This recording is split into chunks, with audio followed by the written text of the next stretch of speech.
Hello and welcome. My name is Mr. Garner, and I've been developing people for over 20 years. In that time, I have coached, facilitated, taught, lectured, and I've also led international schools as a principal, superintendent, and director of education. I'm currently writing books called How to Teach and How to Learn. These books are about guiding principles that we should be using to support our children succeed in their adult life. I want to start, if I may, by making a controversial statement. I believe that education across the world is fundamentally wrong. That's right, I think the world has got it wrong. I can explain the hows and the whys and the wheres, but if you'll allow me, I'd like to give you a brief history. The Industrial Revolution coincided with the Enlightenment period, or scientific era. People were challenging the usual political or religious dogma for factual answers. The Industrial Revolution brought education to the masses, and they did it for free. Basically what they were doing, they were taking children out of the factories, off the farms, and then placing them in front of desks. If you could try and recall how it was done over 200 years ago, and think back even to today's classroom, we're still doing it the same. The industry required their employees to communicate more effectively and have numeracy competency. In 1825, the 3 R's were developed in order that the people would have proficiency in reading, writing, and arithmetic. About 100 years later, standardized tests were developed, including the IQ test we still use today. But are they sufficient?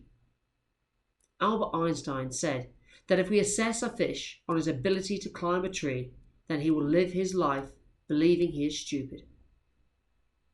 Let us fast forward to the present day.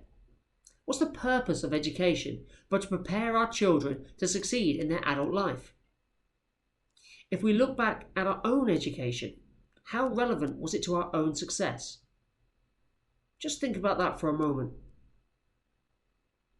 In the United States, a survey of 1,800 senior managers, executives, directors, they took a survey from the top Fortune 500 companies. They were asked what competencies they attributed to their own success. Divergent thinking was their top choice, alongside emotional intelligence and acculturalization. So, divergent thinking, what is it? An example would be to think of as many things, many uses for a toothpick. Some may think of a few, maybe get 10, maybe 20, but to hit the high marks on the intelligence scale would be to list maybe over 100. An answer may be, what if the toothpick was 6 foot, made of metal, placed in a sand in order to create some glass during an electrical storm? It's that sort of creative thought that successful companies thrive upon when faced with challenges. So how do we fare as educationalists in ensuring that our children are prepared for the modern world? Well, divergent thinking tests were created for kindergarten students in the States several years ago, and they had fantastic results. These KG children were coming up with 98% of children scoring in the high levels to genius. The tests were then redone when the children got to grade 7. There was a huge downturn in the results. Now, only 5% of students attain the high levels. Basically, our education train is going in the wrong direction. We're sort of nullifying the creative side of the brain, something that we require in the top companies. If you want your children to become doctors, you put an emphasis on science and then send them to a medical school. If you want children to become lawyers, you put an emphasis on English and then send them to law school. But how many of us really know what our children will be in 15 years or what they're going to be doing?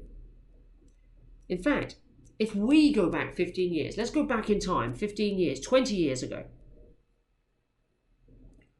Could we really start educating ourselves for the jobs that are available now? There are millions of jobs that were not even created back then. I'm not saying that we should get rid of the current education system that we currently have, certainly not in its entirety. But as a culture, we are relying too heavily on test results, which is effectively conditioning the short-term memory, and certainly not preparing our children for the future. As parents, we crave A grades and compare our children to ourselves as children. We compare our children to their siblings, and we compare the children to their peers, asking our friends in their class, what did your son get in the test? What did your daughter get in the test? The pressure on them to achieve these results is enormous and leads them to do whatever is necessary to get them. But we don't have standardized children.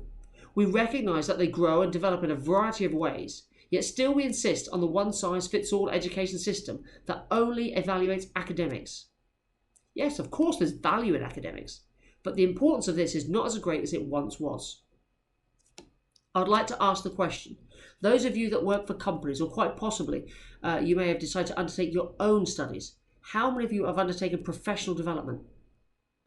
How many of you recognize the benefits and change the way that you did business to improve your own productivity and value? Think about the way you do business and what has driven you to success. Is it from your university studies, your school studies? I've created a number of courses during my career, and a lot of my work was influenced by Covey or De Bono and was very popular with companies wanting to develop their own employees. The employees would complete the course, and the majority would have been energized and amazed at the impact that it had not only in their working environment but on their personal lives as well. However, my facilitators would comment that one of the challenges that they faced was undoing delegates' bad habits and supporting a new way of thinking. Well, since I moved into educating children, I don't have that problem. Now we have the opportunity to educate children in the right way, so they get the chance to experience emotional and critical thinking development that perhaps their parents are only just experiencing in the professional world right now, and at a huge cost, I might add.